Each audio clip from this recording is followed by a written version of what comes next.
भद्रं कर्णैभिः शृणुयाम देवाः भद्रं पश्येमाक्षभिर्यजत्राः स्थिरैरङ्गैस्तुष्टुवागुंसस्तनूभिः व्यसीमदेवहितं यदायुः ॐ शान्तिः शान्तिः शान्तिः. May we hear with our ears what is auspicious. May we see with our eyes what is auspicious. Tranquil in body and mind, may we spend our lifetime for God realization and for doing good to humanity. Peace, peace, peace be unto all.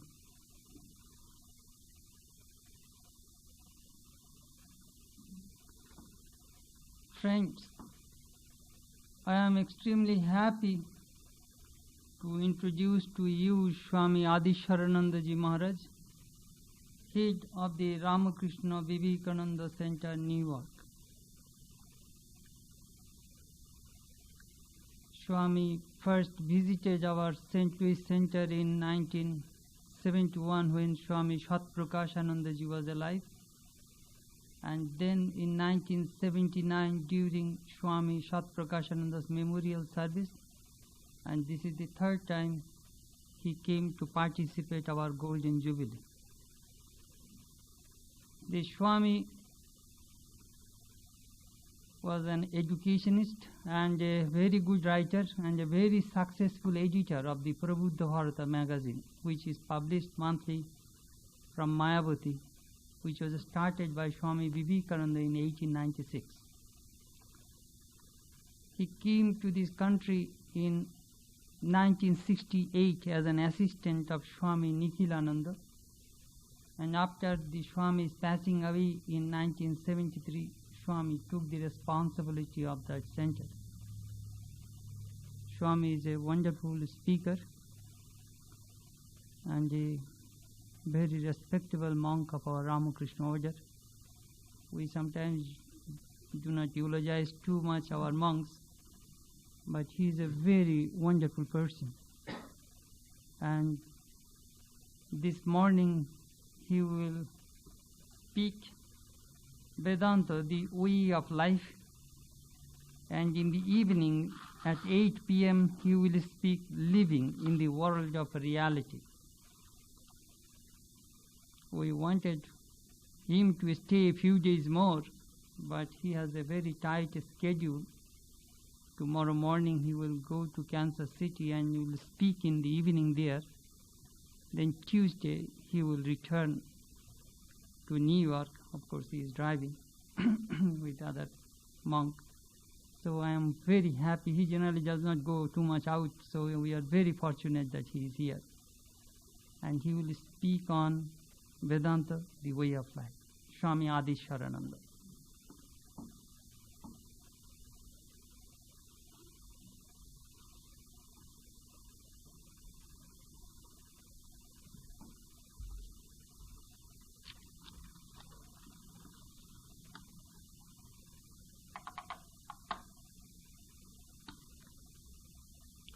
I thank all of you for being here this morning to join in this year-long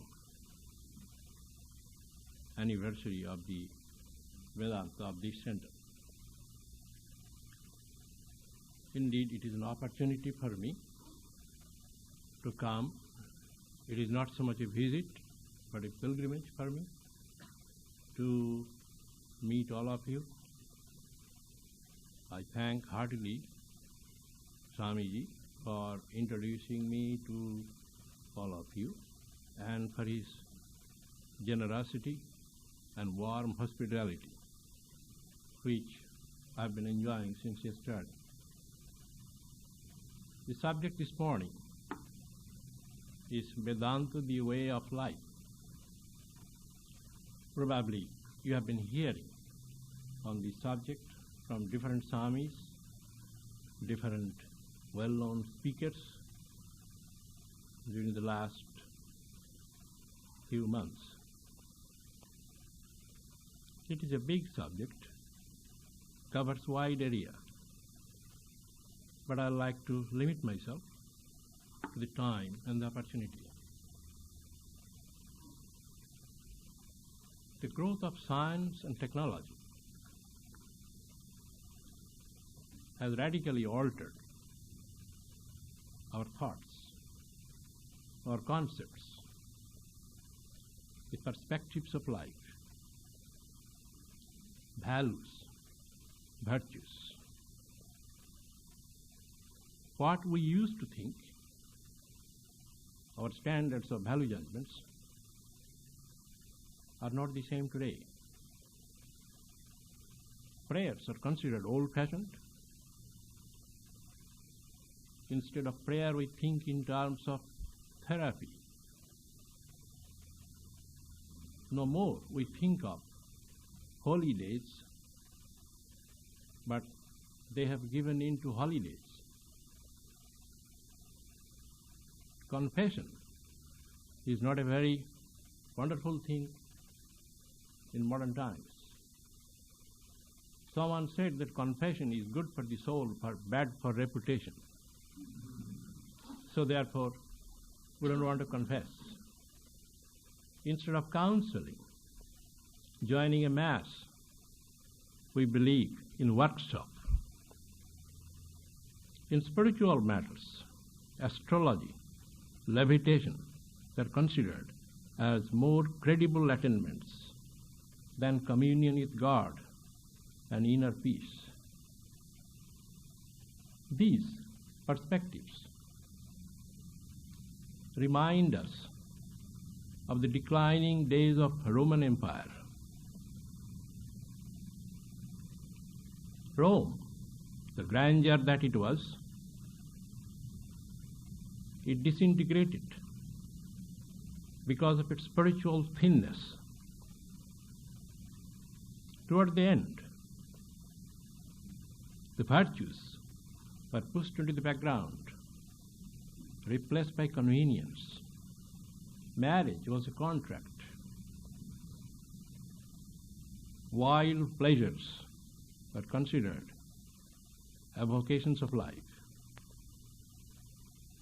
Historian Livy tells us that we cannot endure that which is going on, nor can we endure its remedying it. Tacitus, another historian, points out that Rome is bound to disintegrate because of its spiritual blindness. Juvenal describes this in bitter satire. But these did not reach the ears of the masses. And the Rome that the grandeur it was, it did disintegrate. But the night is darkest before dawn. Even the darkest clouds have their silver linings. These changes of perspectives, pervading secular outlook, decline of the moral values, they have together done one wonderful thing: prepared the stage for the study and practice of Vedanta, if I might say so. 95 years ago, Swami Vivekananda, when he was visiting this country, he made a prophecy that Vedanta would be the religion of the 21st century. In his famous address, "Is Vedanta the future religion of the world?" Swami Vivekananda points out that this would be the future religion of mankind. Question comes, why Vedanta? And what it is? Probably before Swami Vivekananda, we did not hear much about Vedanta. Vedanta is not a new religion. Even in India, where the great researches of Vedantic thought were made, it changed hands. The Brahmins, the the first envisioned the truth of Vedanta. Because of their moral failure, it passed into the hands of the military people. You will find in the Upanishads the great teachers of no hours of Brahman or knowledge of Brahman, nor always Yajnavalkyas. But we find King Janaka, King Prabhahana. These are military people. Then again it changed hands. Vedanta is not a popular teaching in India until Swami Vivekananda's time. Swami Vivekananda tells us that he brought Vedanta to the open market for the benefit of the masses because the time was ready. The religion for the lay people remains the same all over the world. Someone explained who is a layman. Layman is who remains lying on Sundays on bed instead of attending the church. He is a layman. Lay people are satisfied joining a prayer, visiting a temple, putting $1 in the collection basket, going home, digesting everything. Because the precepts, the goal, the technique of Vedanta are not something which the average person can take it. It used to be called as Rahasya Vidya, a mystery teaching, kept in the hands of the ascetics, monks, and recluses. Its radical concepts are unnerving. Average person cannot take it. Average person follows the masses. They do not do independent thinking. We find in the European history, first came the Enlightenment, the Industrial Revolution, Reformation. Average person took the responsibility of independent thinking on himself or herself. But it was too difficult to think and make decisions. Gradually, church came, told them, you don't need to think or even pray, we will do for you. You go home. People felt relieved that such a responsibility. But Swami Vivekananda felt the time would come soon which this teaching would be needed at that time. Swami Vivekananda says, Vedanta saved India twice. During the period of the Bhagavad Gita and later during the declining days of Buddhism, the great Buddha's teaching, which illumined whole Southeast Asia and part of Middle East, became wrecked and ruined later days because of his moral failure. No teacher did that much good to India as Buddha did, and no teaching did that much harm to India as Buddhistic teachings did. It is because it failed. It opened the gates of monastery to one and all, irrespective of their ability and capability. The high teaching, that which is for the selected, made available to the masses. As a result, its standard fell down. But Swami Vivekananda points out, but because of the science and scientific thinking, Vedanta would be easier to understand and practice. Vedanta is scientific. We call anything scientific which can be repeated. Repeatability is one of the main characteristics of any scientific teaching. That which proved to be true 2000 years ago will be again proved to be true, provided we are able to fulfill the experiments. That is called science. Science says that we do not do anything new, we discover. In fact, there is no such thing as invention. It is discovery. Seeing the falling apple, Newton discovered the law of gravitation. Not that before Newton apples used to fly up. They were falling since the time of creation. But at one point, a great thinker with its perspective noticed that and noticed a law which is universal. We cannot say that law of karma operates only on the other side of the Suez Canal and not this side. If it is scientific, it will be applicable everywhere. Next, it is pragmatic. The great American philosopher William James told us about pragmatism. Pragmatism is the cash value of a teaching. There are two values, credit value, cash value. Credit value is what will happen hereafter. But cash value is here. There indeed no celestial solution to an earthly problem. We need an earthly solution, worldly solution to the worldly problem. And that speaks of pragmatism. Third, Vedanta claims that it is therapeutic. It can be applied to everyday life to solve difficulties, manage the problems. It can be used as a treatment. Next, it is democratic. A political teaching is powerful, particularly democracy, because in a democracy, largest number of people take the responsibility. In the same way, Vedanta claims freedom and democracy, where all will be treated in the same way, and freedom of worship, freedom of the pursuit of truth. This freedom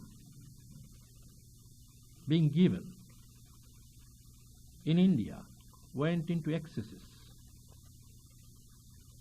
Here, as we know, with the coming of science, new ideas, taste of religious freedom, we are going into excesses. It is quite natural. In the Western societies, there was no religious freedom. There was social freedom, but no religious freedom. In India, there are hundreds of social taboos, but about religious matters, each one is free to choose. There is no official doctrine. There is no official temple. There is no particular denomination where you need to belong. Let us see in the Western societies, particularly in the Christian societies, if you happen to be Catholic, if you want to be a saint, first you have to perform 5 miracles. Then you have to die. Then you must be fortunate enough to have somebody in heaven to sponsor your case in Vatican. Then you must survive the devil's advocate. Then you are canonized on a tentative basis. If later it is proved that your miracles are not enough, you will be demoted. It is a lot of hard things are there. But go to India. In my time, in my school days and college days, right in Calcutta, I used to see and hear 7 incarnations of God, not just one. Anybody comes from the high Himalayas, he says that he knows God, talks with God, communes with God. Freedom has its limits and its excesses. Next, it is psychological. You may not believe in the Vedas, you may not believe in the scriptures, but Vedanta says that you have to accept the teachings purely on psychological ground. A teaching, if it is universal, must be acceptable from rational point of view, psychological point of view. Lastly, it is universal. It transcends all time, space, causation limitations. Strictly speaking, we cannot call Vedanta a religion, not even a philosophy, not even a theology. It is an experience. It has value when it is lived. It has no value when it is only thought of, meditated upon, purely on theoretical basis. It is a drag, it is a burden. But it has value. Like a road, it has value when you walk on. It has value like a cookbook, if you want to cook. It considers scriptures as nothing better than road maps and cookbooks. A person who is an expert cook, he does not need to consult cookbook. A person who is averse to cooking also, he does not need. But in between, this is necessary. Temples, creeds, books, and so forth. Vedanta says that from absolute point of view, there is no problem, there is no need for solution. The great Gaudapada, the great teacher of the Mandukya Karika, he says that from absolute point of view, there is no problem. There is no need of solution. But if you think you have a problem, and this is what we do, then my teaching is also a thought. You can overcome a thought only with a thought. You can overcome a dream, bad dream, with a good dream. In this sense, Vedanta says that all these books, scriptures, temples, they are mere thoughts to counter other thoughts. Let us see the areas of the basic principles of each religious system. Nature of the ultimate comes first. Commonly, it is God. But what is the nature of God?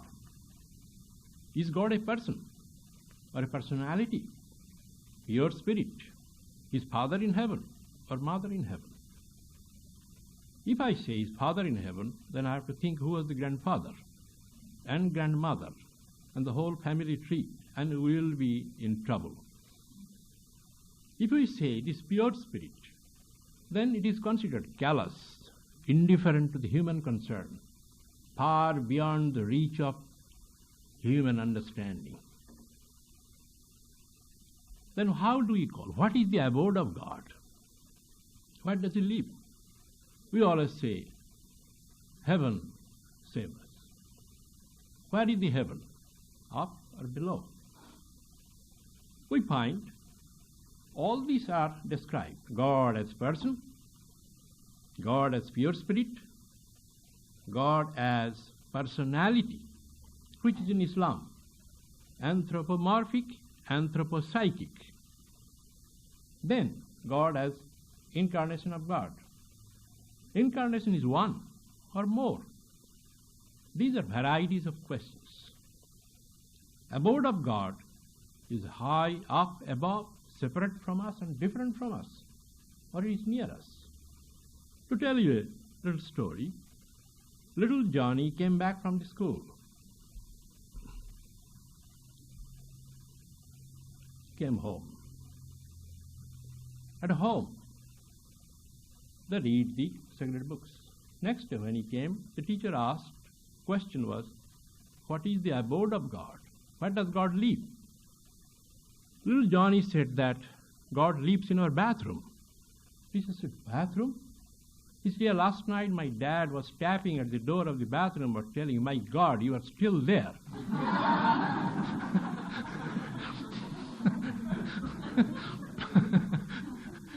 So therefore, what is the abode of God? We cannot say. We cannot say God is all-pervading. We cannot say God is in this temple.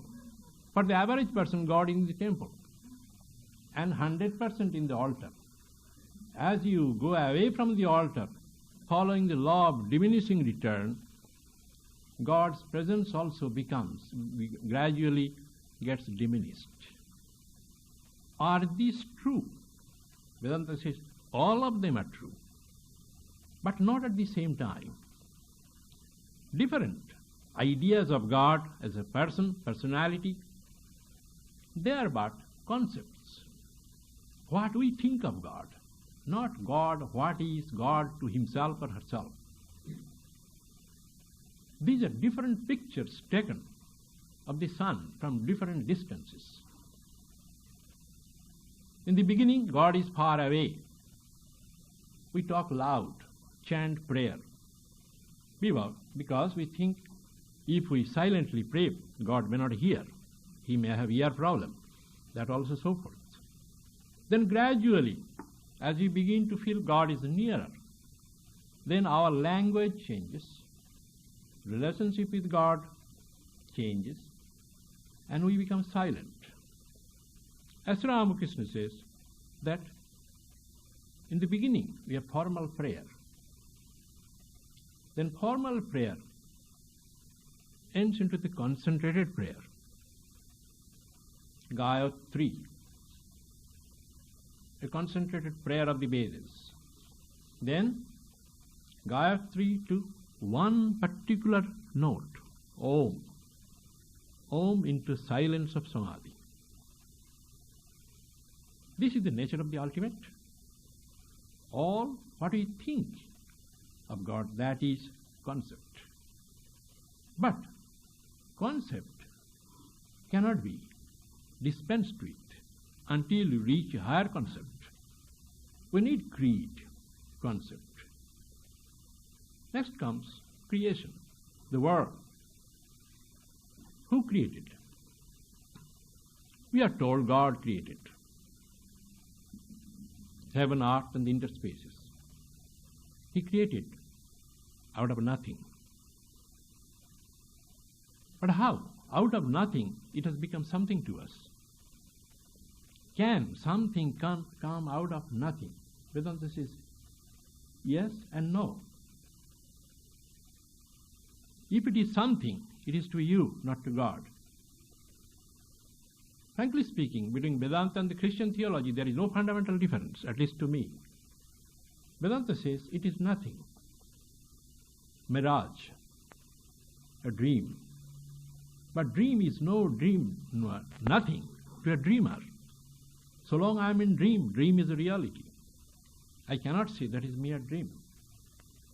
So out of nothing, it is also nothing, but due to some reason it has become something and sitting on my shoulder. That something is in me and in my thought, nothing more than that. There are three views of creation commonly spoken of that cover all the doctrines of all religions. Theory of absolute creation. God created on a certain day the earth, heaven, interspaces, man, angel, and animals. This is called theory of absolute creation. It began on a certain day. If that is so, then where from God got material? You know, to create something you need two things, an idea and raw material. God might have many ideas, but where from he got the material? Then we have to think that he got material from the previous cycle of existence. Then who created that material? The moment you bring reason and philosophy, you are in deep trouble. Therefore, it is said that someone, when St. Augustine were giving a discourse on creation, he said, God created heaven, earth, interspaces, and he rested. Someone asked that what God had been doing before that. He said he was creating hell for the over-curious. That is, you cannot question. Second is the doctrine of divine transformation. That part of God has become a universe, and part remains God, who to receive our worship. But can we think of that which is infinite, immutable, incorporeal? Think in terms of part and whole? Shankaracharya has criticized this doctrine to tell that part of the infinite, incorporeal God became transformed into universe is like telling someone brought a live chicken, slaughtered it, half cooked for dinner, half he kept in the fridge for laying eggs tomorrow, which is fallacious and logically not maintainable. Although this is one of the major doctrines of creation. Third is, non-dualistic Vedanta upholds the doctrine of illusory superimposition. that it is all God. But I am seeing the world, and that world is in the mind. So my life, my perspective, my perceptions, they are not what they can perceive the things as they are, but I perceive them in a way I like. Average human being, he uses three kinds of light: spiritual light, emotional light, and ordinary physical light. The more advanced you begin to see in emotional light, further advanced spiritual light, which is the true light. So illusory superimposition that it is a mirage, it is a cobra on a piece of rope in darkness. But how come that a dream cobra can bite and I die, which is a real death? How? We find dream water I use for cleansing my clothes. To that it is argued that so long in dream is a reality. Ultimately nothing but God. But God appears as this world is an appearance.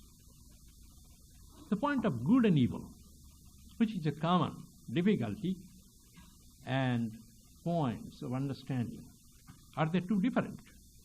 Vedanta says no. They are value judgments of the individual mind because of their previous programming. That which is good for me is not good for you. That which is good for one day, it may not be good for another day. So therefore good and evil, they are concepts. They are changing. There is no absolute good and evil. To overcome good and evil, I must overcome both. There cannot be evil without good, and there cannot be good without evil. Both coexist, both go together. They are due to the polarization of the individual mind. You will find a common experience when you go to meditate and concentrate. The moment you are summoning your will to concentrate, you will feel the steepest resistance of your mind. Why? When you are summoning your will, you are summoning all your good thoughts for one purpose. All the bad thoughts, they also form an alliance. It is like a NATO and Warsaw Pact countries. All the contrary thoughts, they also get polarized, unified, to give us a joint resistance. Immediately, when you give up the attempt, you don't feel that resistance. This is called polarization. How to overcome? You overcome both, neither good nor evil. In olden days, in New York area, when there used to be a train system, you could open the train windows. One day in a train from New York to Philadelphia, train was moving in one seat. The middle of the aisle, on two side seats, in each seat two could see. Two ladies were sitting. Elderly. Windows. It was winter day. The windows were closed. The two ladies, one had heart problem. The other was susceptible to cold and developed pneumonia. One wanted to open the window. The other wanted to close it. Gradually, the discussion turned into an argument into a quarrel into a brawl. Conductor guard came. One said, if you don't open the window, I'll have a heart attack. The other said, if you open the window, I'll get pneumonia and die. Conductor guard was speechless. What to do? Finally, several people gathered. So one of the conductor asked one of the passengers, well, sir, what do you suggest? He said, I have a solution. You open the window, kill one. Close the window, kill the other. That is the only solution. That is the only solution you can have. So therefore, good and evil, they have to be overcome by going beyond them, beyond both. Salvation, Vedanta says, is not going to some place or some palace. It is liberation, freedom of the spirit. It has to be attained here. What happens hereafter depends upon what happens here.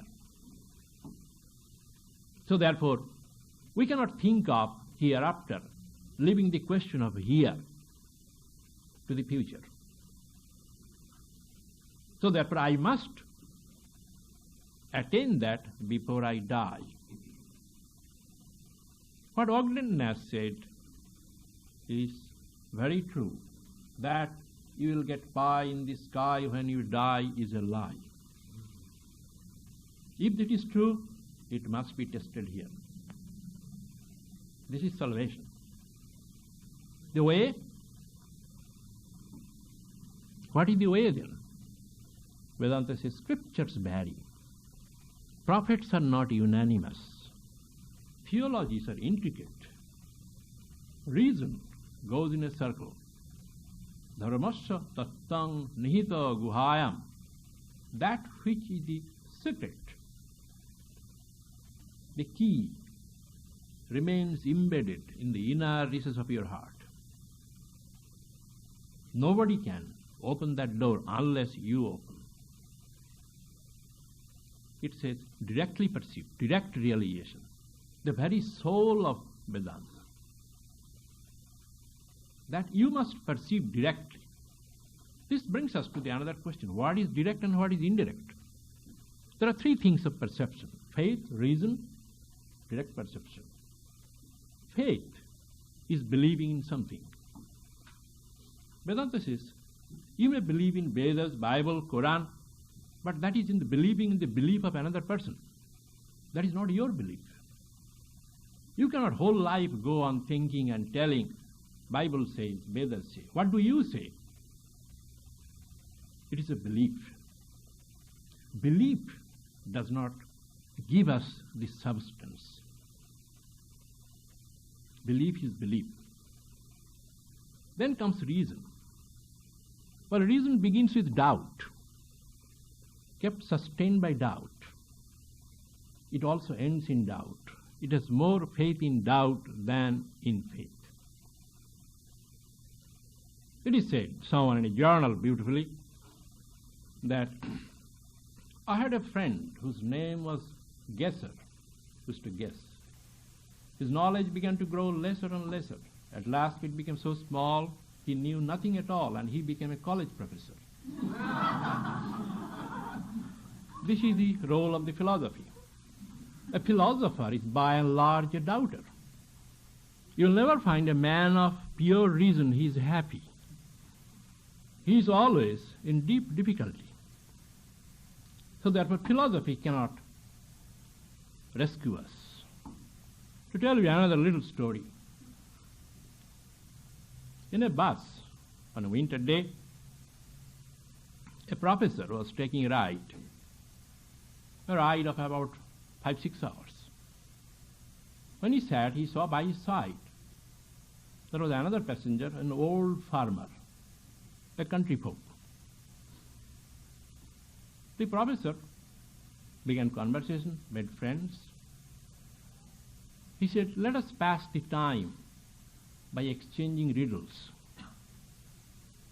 And I'll tell a riddle, you answer. And you will tell a riddle, I will answer. If I fail to answer, I owe you $1. But since when you fail, you owe me 50 cents. This I am doing because since I had the opportunity of education, study, philosophy, and you did not have that, so therefore I am making your bet a little less. Obviously, the professor was a little highbrow. The farmer said, well, I am ready with my riddle. What is that which weighs 650 pounds when it is on the ground, but 3 ounces when it is in the air? Professor began to scratch his head. He brought all his knowledge. He could not get anything. He became red. Finally said, I must admit that I don't know. Here is my $1. The farmer said, I don't know either. Here is my 50 cents.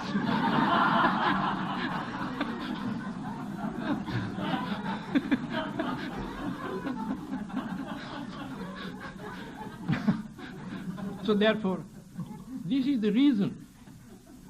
So the way is material solution, it does not help.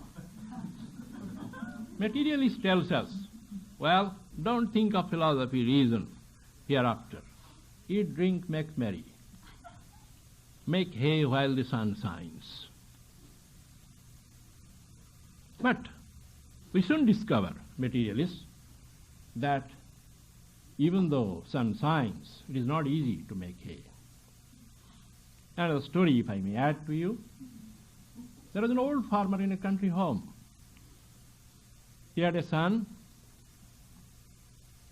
The farmer used to make hay. That was his main business. The son grew up. He wanted to be a city slicker. He wanted to come to the city, get a job, make money, perhaps in the Wall Street area, which is an easy way of making money. He was not satisfied with hundreds, but he was thinking in terms of millions and billions. So he moved to the city. He had a dream. He tried here and there, this business, that contact. Whatever money he brought, he spent up. Finally, there was nothing. He ended up in the Grand Central as a shoe shine boy. He used to shine shoes of people. So moral of this story, the old farmer continues to make hay while the sun shines. So this is the condition of the materialists. So the way is, comes experience. An experience can be spooky, can be a dream. Experience, when not backed by reason, is a suspect. It can be the result of auto-suggestion, false perception. So therefore, in faith, reason, and experience, each one taken independently cannot lead us anywhere. Vedanta says, combine the three. That which is belief, scrutinize it through reason. Reason can tell you what is not true. It cannot tell you what is true. Its role is negative. That which has been taken from the sacred text, scrutinized by reason, and also felt as an experience, we can be pretty sure about it. The great Buddha said, the ideal man is cool head and the warm heart. Head and the heart, when they combine, they give us the decision. And the two are inversely related, you will find. When the heart starts getting cold, head also starts getting hot. That is also true. So therefore, to maintain this balance. So Vedanta says that the way it is here. You begin as an inquirer, then as a seeker. Your desire to know the truth becomes active. A seeker then gradually enters the arena of knower. Then he becomes a seer. These are called transformations of the individual. He begins with books and temples. Then gradually he comes into his own heart. In search of truth, he goes outside the world, searches in holy waters, sacred temples, pages of the scriptures. Finally, he completes his journey, comes back to himself. It is the law of physics. If a straight line infinitely extended forward, it will come back to me again, completing the 25,000 miles of circumference of the earth. All the three are to be taken. Vedanta has four basic pillars: non-duality of the Godhead, divinity of the soul, oneness of existence, harmony of religions. Non-dual. No matter who calls reality what, it does not matter. Some believers in time call it time. Believers in person call it God. Believers in space call it space. That is a mere belief. What it is, you cannot describe. That is an indescribable experience. That which began as a brain-dictated doctrine must be felt as an experience. What is the proof of experience? Transformation. That is the surest proof. Not spiritual visions, not miracles, occult powers, but transformation. A tree is to be known by its fruit. This transformation does not come simply by believing. There is a difference always, what I believe and what I really believe. That distinction is there. So therefore, in order to be transformed, I must be transformed into that very truth. I must be transformed into God and godliness. For that, it requires spiritual practices and disciplines.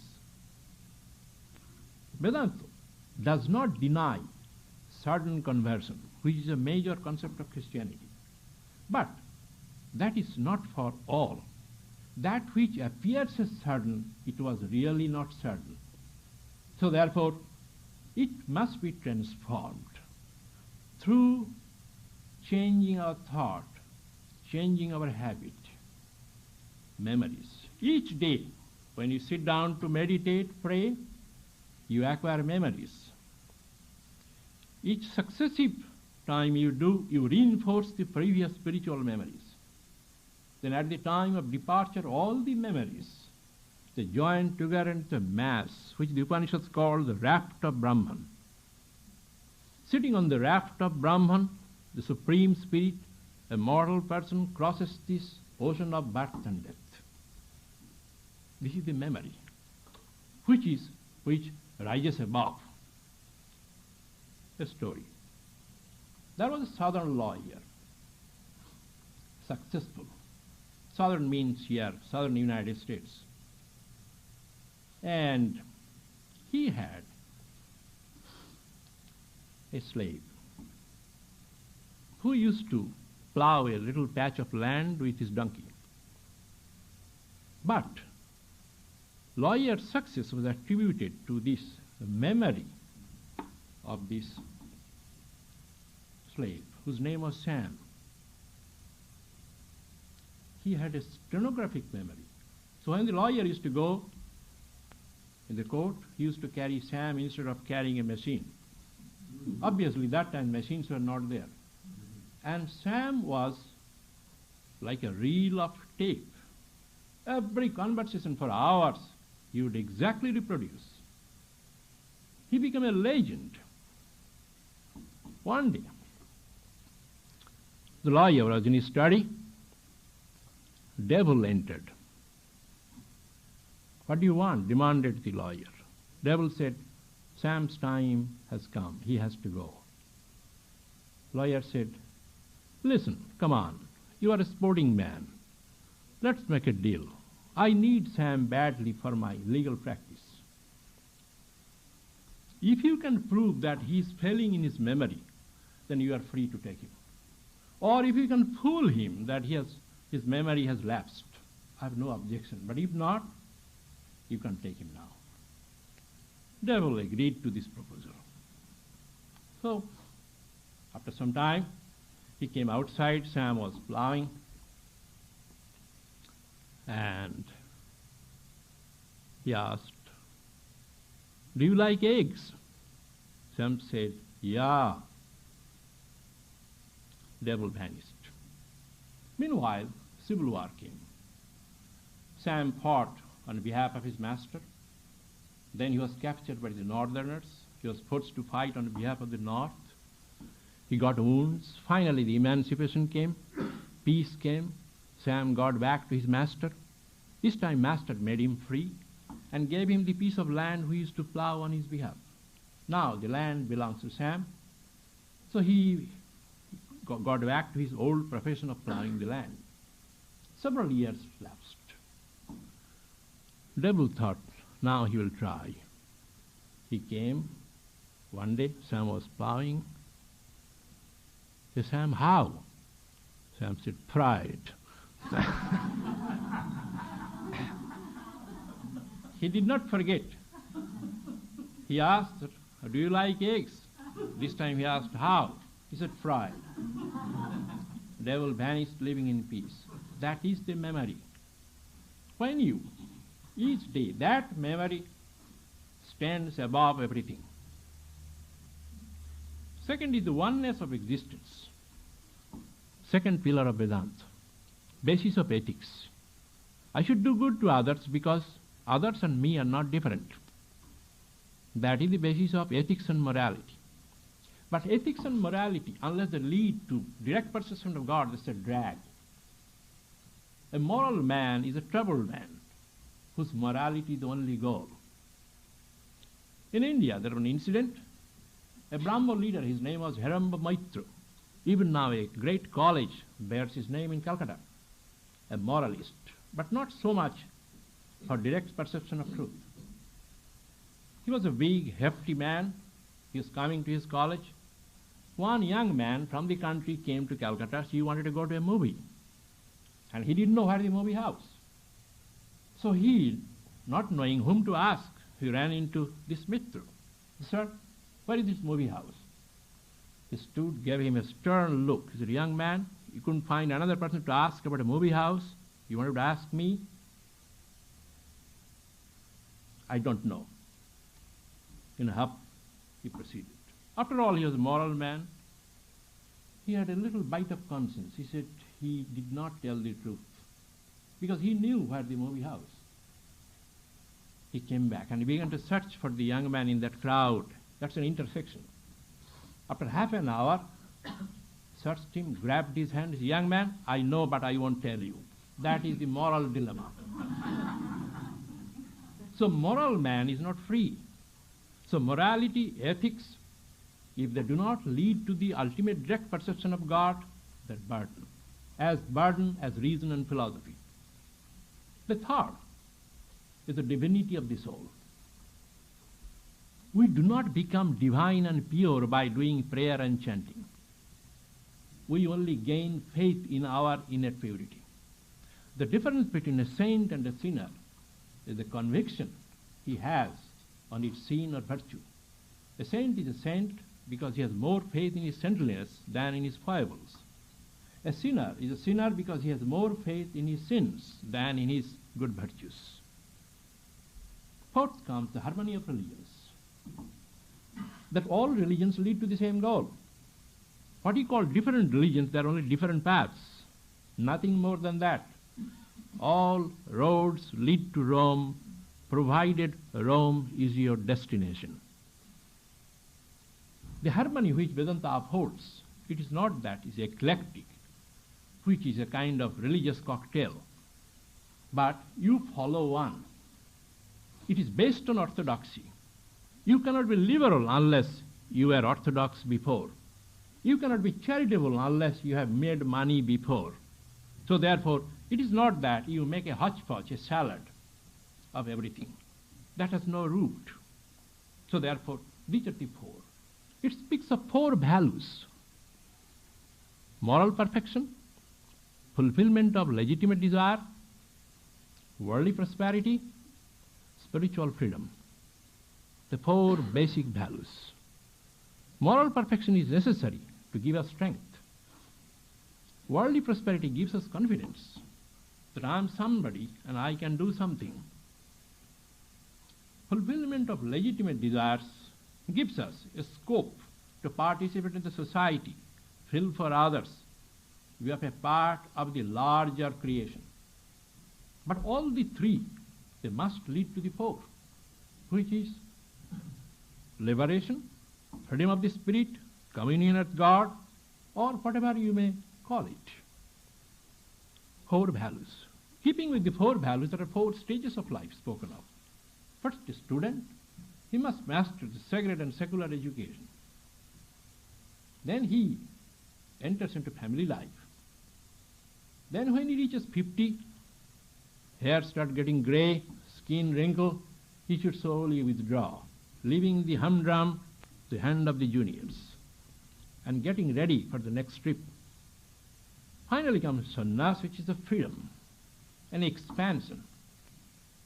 The four stages, they tell us, and the four values, that life is a journey to move on to greater and greater freedom. This is good, but this is not enough. And this freedom does not come simply believing. Layer after layer of misconceptions and wrong ideas must be cleared. This is not just simply I read and say and it happens, or I kind of sign a pledge or a form. If you happen to be a Vedantist, these are the few tips. Be goal-oriented. As a way of life, be goal-oriented.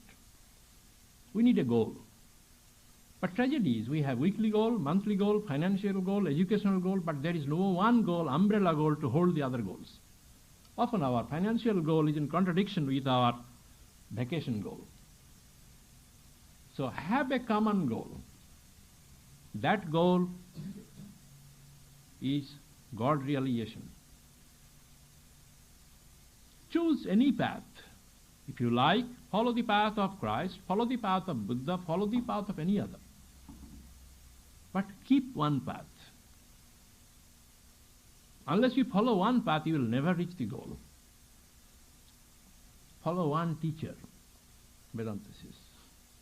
To make a little digression, someone said that one teacher leads to illumination, two teachers lead to confusion, and three teachers lead to cremation. So therefore, you should be careful. Too many advisors sometimes lead to confusion. Be goal-oriented. Be realistic. To be over-optimistic, it's childish.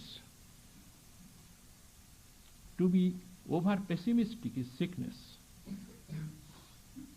Middle path is a wise and mature way. Being realistic means you depend upon yourself. Vedanta says the help comes from you. A man was hiking alone with backpack, got a load of weight on his back. While walking, he slipped and he began to roll down. It was from 5,000 feet up in the mountain, rolling down. Somehow he grasped a stump of a dead tree and hanging.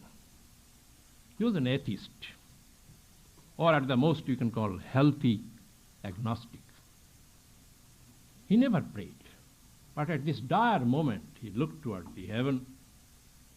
He said, "Is there anyone to help me?" Pause. A voice came, "My son, let thy hold go. I will bear you up." There was a long pause. The man looked up. "Is there anyone else?" Obviously, he was not depending upon that you hold that. So therefore, it says be realistic. So therefore, don't be either pessimistic or optimistic. The optimist is a man. When he goes for fishing, he carries with him a frying pan. He is an optimist. But pessimist, he knows that it is a burden. Next, develop your immunity as a way of life.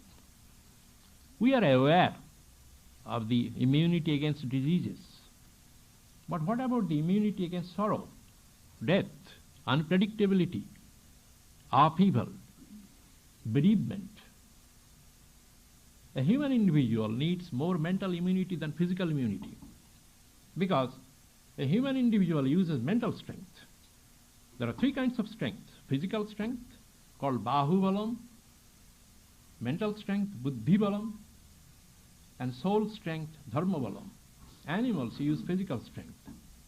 Human beings, they use mental strength more. And prophets and saints use soul strength. Since I must use mental strength, how do I immune myself? What is my guarantee? Guarantee, Swami Adiswarananda says, you feel sorrow, suffering. In these there are two It's a matching grant. You contribute 50%, external nature contributes 50%. You have no control over the external nature. You cannot make the world perfect. If the world is perfect, there will be no world. What you can do, you can stop your contribution of 50%. Means you don't make yourself weak. Bacteria are there in the room all the time. When I become weak, I catch a disease. This is the best thing I can do. That instead of waiting for a perfect world, I can make myself strong. How do I develop this immunity? Vedanta says that which is the cause of sorrow, death, that very thing holds the cause of immortality. If you want to enjoy life, you must take both life and death. When you meditate, you must know you are injecting into your system a measured dose of death, so that in course of time, when death actually comes, you are immune. It is not a surprise for you. When you practice detachment, you are injecting a doses of immunity. We know the same bacteria, when cultured, made, out of that made penicillin and others, we give to the patient. That bacteria, instead of destroying it, defends the body. In the same application, Vedanta says applies here. Develop your immunity. Next, always know even this shall pass. Keep this in mind. Nothing is permanent. When the good days come, think that this shall pass. When the difficult days come, think that this shall pass. Maintain your rhythm. Rhythm of in-breathing and out-breathing. Attachment and detachment. A person who cannot detach, he cannot attach. Nature teaches us, I must withdraw, response and action. When these two are separated, a great catastrophe can come. The whole nature is vibrating. I must vibrate in that. So I withdraw myself to my being, then I respond to become. Beat your past by acting on the present. Brooding over the past does not give a solution. Neither does it do by dreaming about the future. What you are now is because of your past thoughts. What you will be in future depends upon what you think now. You are the maker of your destiny. You are making and unmaking by your changing your thoughts every moment and every day. Choose a plan and do it. It is possible. It is attainable. Vedanta consoles us, tells us that man is the maker of his destiny. He is the most real thing. Let the search begin from him or her. End of suffering and sorrow. He must solve by himself. It speaks of immortality. Immortality is an awareness, freedom from body and mind. It gives us, presents before us, an immortality which is attainable. It shows us a way that really does lead. It assures us that we cannot give you a perfect world, but we can make you individually as perfect. It consoles us that saints had their past, sinners have their future. Vedanta is not materialistic. It is not a believer in false transcendence. The materialist gives in. The transcendentalist gives up. It does not fight. It does not quit. It does not give in. It does not give up. It faces by knowing it. Anything which you know, you have control over it. Anything which you do not know, that thing has control over you. It believes in man, human destiny. It maintains that the light that shines in every heart cannot forever remain buried beneath the debris of violence, brutality, false thinkings, make-believe, and other cheap things. This light is destined to triumph over the darknesses of future that pervades us, that stares us at our faces. Thank you. Masato ma satkamaya, tamaso ma jyotirgamaya, mritturma amritam gamaya, aviravirma yedhi, rudra yatte dakshinam mukham, tenamam pahi nityam, om shanti shanti shanti. Lead us from the unreal to the real. Lead us from darkness to light. Lead us from death to immortality. Light us through and through, and guide us evermore with thy loving presence. Peace, peace, peace be unto all.